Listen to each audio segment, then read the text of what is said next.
മുണ്ടത്തിക്കോട് ദുരന്തത്തിന്റെ പശ്ചാത്തലത്തിൽ വെടിക്കെട്ട് ഉപേക്ഷിച്ചും കുടമാറ്റത്തിന്റെ സമയം കുറച്ചും തൃശൂർ പൂരം നടത്താൻ തീരുമാനം. സർക്കാരും ദേവസ്വങ്ങളും നടത്തിയ ചർച്ചയിലാണ് തീരുമാനം. പൂരം ആചാരപരമായി നടത്തുമെന്ന് തിരുവമ്പാടി പാറമേക്കാവ് ദേവസ്വങ്ങൾ അറിയിച്ചു. അപ്രതീക്ഷിതമായി എത്തിയ ദുരന്തത്തിൽ 14 ജീവനുകൾ പൊലിഞ്ഞ പശ്ചാത്തലത്തിലാണ് പൊലിമ കുറച്ച് പൂരം നടത്താനുള്ള തീരുമാനം. പ്രധാന ആകർഷണമായ വെടിക്കെട്ടും 1 മണിക്കൂറോളം നീളുന്ന കുടമാറ്റവുമില്ലാതെയാകും ഇത്തവണ തൃശൂർ പൂരം. കുടമാറ്റം 15 മിനിറ്റ് മാത്രം നടക്കും. 10 സെറ്റോളം കുടകൾ കുടമാറ്റത്തിന് ഉപയോഗിക്കാനാണ് സാധ്യത. മേളത്തിലും എഴുന്നള്ളിപ്പിലും മാറ്റമില്ല. വെടിക്കെട്ടിന് പകരം പ്രതീകാത്മകമായി കതിന പൊട്ടിക്കും.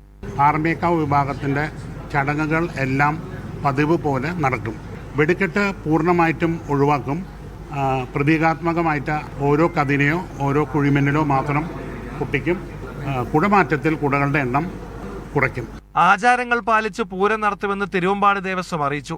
എഴുന്നള്ളിപ്പും മഠത്തിൽ വരവും തെക്കോട്ടിറക്കവും എല്ലാം പതിവ് പോലെ നടക്കും. കുടമാറ്റവും അതിൻ്റെതായ ചെറിയ രൂപത്തിലും വെടിക്കെട്ടിന് പകരം ഞങ്ങൾ ചെറിയ 4-5 കതിന വെച്ചുകൊണ്ടും ഭഗവതിയുടെ അവിടെ കൊടിയേറിയതിനാൽ കൊടിയിറങ്ങുന്നതുവരെയുള്ള എല്ലാ ചടങ്ങുകളും അതിൻ്റെതായ ഭംഗിയോടുകൂടി നടത്താനാണ് തീരുമാനിച്ചിരിക്കുന്നത്.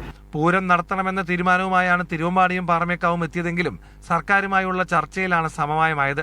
മന്ത്രിമാരായ R Bindu, V N Vasavan, K Rajan, കേന്ദ്രമന്ത്രിയും തൃശൂർ എംപിയുമായി സുരേഷ് ഗോപി എന്നിവർ ഉൾപ്പെടെയുള്ളവർ യോഗത്തിൽ പങ്കെടുത്തു. പാറമേക്കാവ് ദേവസ്വം പാലക്കാട് സൂക്ഷിച്ചിട്ടുള്ള വെടിക്കോപ്പുകൾ എങ്ങനെ നിർവീര്യമാക്കണമെന്ന കാര്യത്തിൽ സർക്കാരിന്റെ നിർദ്ദേശത്തിനായാണ് ഇനി കാത്തിരിക്കുന്നത്. തൃശൂരിൽ നിന്നും നടരാജ് പരശുറാം, മീഡിയ വൺ.